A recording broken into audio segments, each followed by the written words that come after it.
Welcome to IAS point. This is Aditi Pandey.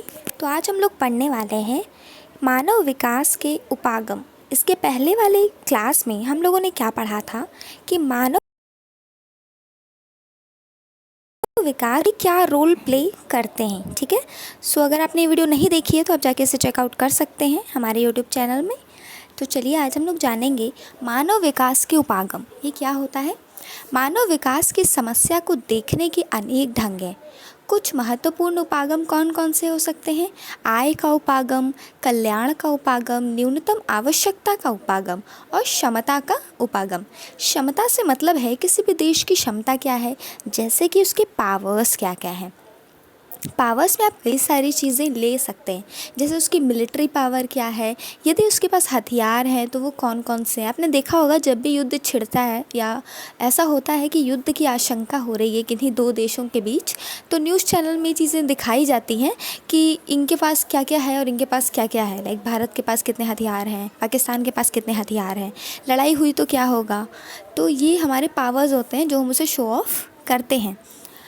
तथा न्यूनतम आवश्यकता क्या है, किसी भी मनुष्य की बेसिक ज़रूरतें अगर पूरी हो रही हैं किसी देश में तो वो ही बड़ी बात होनी चाहिए। ठीक है, तो अगर सभी मनुष्यों की बेसिक ज़रूरतें पूरी हो रही हैं तो वो जो देश है वो विकसित कहा जाएगा, क्योंकि बेसिक ज़रूरतें ही पूरी हो जाएं तो ये बहुत अच्छी बात होगी। बहुत से लोग ऐसे भी हैं देश में जो भूखे सोते हैं, जिन्हें शिक्षा नहीं मिल पाती, तो ये बेसिक ज़रूरतें हैं। तो इसका रेट भी कहीं ना कहीं विकास के लिए उत्तरदायित्व होता है। आय उपागम। आय का मतलब सोर्स है कि आप कहाँ से पैसे कितने आते हैं, आपकी ज़रूरतें पूरी होती हैं कि नहीं, लोग बेरोज़गार हैं कि नहीं, रोज़गार हैं तो कितने प्रतिशत लोग हैं, ये सारी चीज़ें मैटर करती हैं। नेक्स्ट है कल्याण उपागम। कल्याण उपागम यानी कितनी योजनाएं चल रही हैं, उनसे कितने लोगों को लाभ होता है। अर्थात मान लीजिए जो भी पेंशन योजना लाई गई है सीनियर सिटीजन्स के लिए, तो वो कितनी हेल्पफुल है। तो इन चीज़ों के रेट्स पे, इनकी परसेंटेज के अनुसार किसी भी देश में कितना विकास है ये अनुमानित किया जाता है। मानव विकास का मापन। मानव विकास सूचकांक यानी कि HDI स्वास्थ्य, शिक्षा, संसाधनों तक पहुंच जैसे प्रमुख क्षेत्रों में निष्पादन के आधार पर देशों का क्रम तैयार करता है। यह क्रम 0 से 1 के बीच स्कोर पर आधारित होता है, जो एक देश मानव विकास के महत्वपूर्ण सूचकों में अपने रिकॉर्ड से प्राप्त करता है। स्वास्थ्य का मूल्यांकन करने के लिए चुना गया सूचक जन्म के समय जीवन प्रत्याशा है।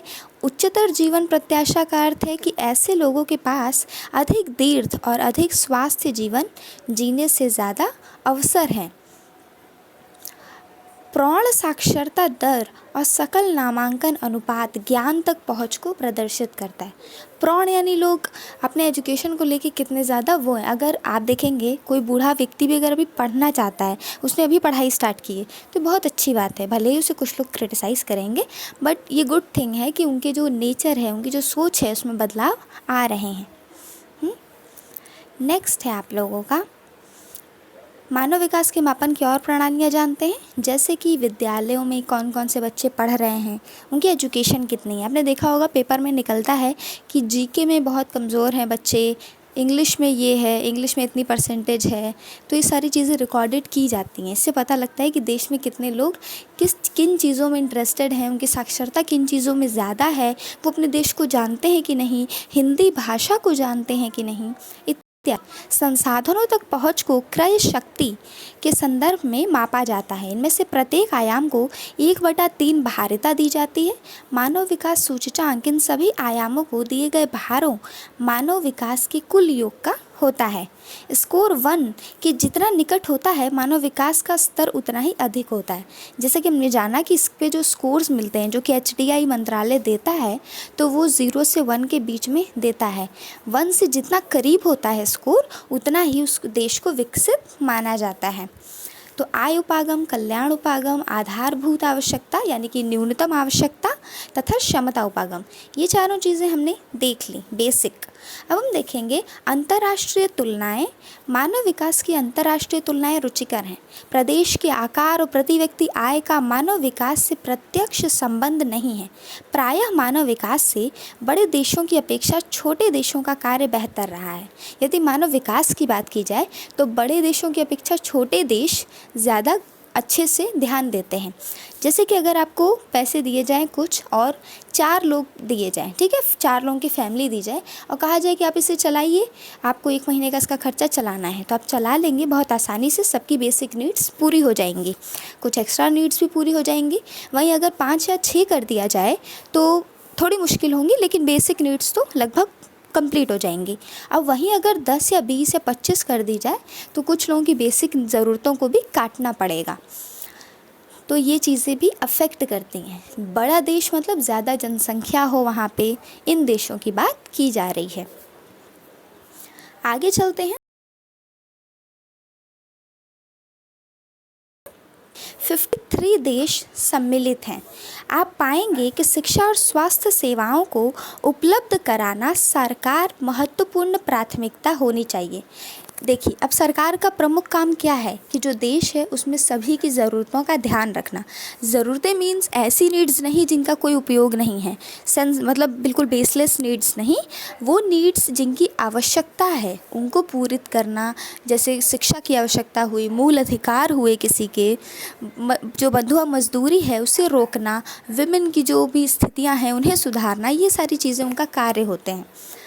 ठीक है, तो सरकार का सबसे महत्वपूर्ण कार्य यही है जहाँ सामाजिक खंड में बहुत निवेश हुआ।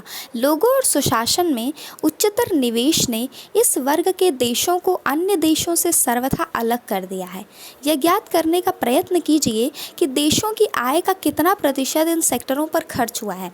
अगर एक परफेक्ट एनालिसिस किया जाए कि ये जो सरकार है ये इन चीज़ों पे कितना खर्च करते हैं, तो वो रिज़ल्ट नहीं मिलेगा जो रिज़ल्ट होना चाहिए। जो रिज़ल्ट एक्सपेक्टेड है वो रिज़ल्ट नहीं मिलेगा। ये रियलिटी है, सभी जानते हैं कि अगर एक एकदम ट्रू एनालिसिस कर दी जाए, निष्पक्ष जांच कर दी जाए, तो जो भी चीज़ें हम लोग को चाहिए कि हाँ सभी की बेसिक नीड्स हों, सबको भोजन मिले, सभी को शिक्षा मिले, तो वो चीज़ें परफेक्टली अभी भी नहीं हैं इंडिया में। तो इसमें इतना ही बताया गया है। और आगे चलते हैं। मानव विकास की अंतर्राष्ट्रीय तुलनाएं कुछ अत्यंत रुचिकर परिणाम भी दर्शाती हैं। प्रायः लोग मानव विकास के निम्न स्तरों के लिए लोगों को संस्कृति का दोष देते हैं। उदाहरणार्थ, क देश में मानव विकास इसलिए कम हुआ क्योंकि उसके लोग ख धर्म का अनुसरण करते हैं अथवा ग समुदाय के हैं। ऐसे वक्तव्य भ्रांतिपूर्ण हैं। ऐसे कई सारे अफवाहें भी हैं, वक्तव्य भी कहे गए हैं कि उस देश का विकास इसलिए कम हुआ क्योंकि उस देश के लोग इस धर्म को बहुत ज़्यादा मानते हैं। लेकिन एक भ्रांति है। धर्म कोई सा भी हो, आपको हर धर्म सिर्फ यही सिखाता है कि हमें सबकी मदद करनी चाहिए, हमें आपस में एक दूसरे की मदद करके रहना चाहिए। अगर हम एक दूसरे की ज़रूरतों का थोड़ा भी ख्याल रखेंगे तो फिर भगवान जी का लोड भी तो कम हो जाएगा ना, तो वो सबके ऊपर ध्यान दे पाएंगे और फिर लोगों को ज़्यादा दिक्कत नहीं होगी। जैसे कि बहुत सारी चीज़ें हैं। अभी रमज़ान चल रहा है, उसमें इन लोग के यहाँ क्या प्रथा होती है कि आप लोग अपने जो भी पर मेंबर के हिसाब से 30% यानी कि कुछ पैसे, जितनी भी आपकी हैसियत है अकॉर्डिंग टू आपके फाइनेंस कंडीशन के हिसाब से आप कुछ पैसे निकालिए, फिर ले जाके गरीबों को दीजिए। जो गरीब मुसलमान हैं उनकी भी सहायता कीजिए, सो दैट वो भी त्यौहार मना सकें। ऐसा ही हिंदुओं में भी होता है, दान दक्षिणा इत्यादि, और ऐसा ही हर धर्म में होता है। तो कोई धर्म गलत नहीं होता, किसी भी धर्म को एकदम ये नहीं कहा जा सकता कि हाँ ये धर्म गलत शिक्षा देता है। हाँ, हम किसी बातों का तोल निकाल के उसे गलत साबित कर दें वो चीज़ अलग है, क्योंकि हर चीज़ के दो पहलू होते हैं। अगर उससे कुछ अच्छा है तो उससे कुछ बुरा भी है। हाँ, वो हम पे निर्भर करता है कि हम कौन सी चीज़ पहले देखना चाहते हैं, हम कौन सी चीज़ का यूज़ पहले करना चाहते हैं, बुरी चीज़ का या फिर अच्छी चीज़ का। ठीक है, तो आज का लेक्चर यहीं पे ख़त्म होता है और ये चैप्टर भी आगे हम फिर से कंटिन्यू करेंगे। अगर आपको कोई भी क्वेरी हो, कोई भी क्वेश्चन हो तो बताइएगा। आई थिंक वॉइस में थोड़ी प्रॉब्लम होगी क्योंकि थोड़ा तबीयत ठीक नहीं था, बट हाँ हमने ट्राई किया है बनाने का। और हाँ, अगर आपको यूपीएसआई के नोट्स चाहिए तो आप IAS पॉइंट चैनल में नंबर दिया गया है, उस पर आप जाके कांटेक्ट कर सकते हैं, सो दैट आपको वो नोट्स मिल जाएंगे। 149 रुपीज़ में सारे नोट्स मिल रहे हैं। 250 PDF फॉर्म में आपको सारे नोट्स मिल जाएंगे और ये अनुभवी टीम द्वारा तैयार किए गए हैं। कुछ हैंड रिटन नोट्स भी हैं, कुछ कंसेप्ट्स भी हैं जो हमने टाइप करके निकाले हैं, सो दैट आपके लिए नोट काफ़ी ज़्यादा अच्छा होगा, आपके लिए बहुत हेल्पफुल होगा, आपके नॉलेज को बढ़ाएगा और आपके एग्ज़ाम में आपको अच्छा स्कोर करने में हेल्प भी करेगा। सो आप ये देख सकते हैं, अब की बार UPSI पार समय का सही इस्तेमाल इंसान को सफल बनाता है। सो ये हमारी टीम द्वारा सिलेबस का नोट्स बनाया गया है और ये पूरा सिलेबस कवर करता है, सो दैट अगर आप ये पढ़ लेते हैं और फिर अगर आप थोड़ी सी भी और एक्स्ट्रा एफर्ट डाल देते हैं तो आपका एग्ज़ाम क्लियर करने से कोई नहीं रोक सकता, अगर आप सीरियस होकर पढ़ाई करते हैं तो। ये नंबर नीचे दिया गया है, आप इस पर व्हाट्सएप करके ये नोट्स ले सकते हैं पेमेंट करके। नंबर है +91 94 555 27233। Thank you so much for watching.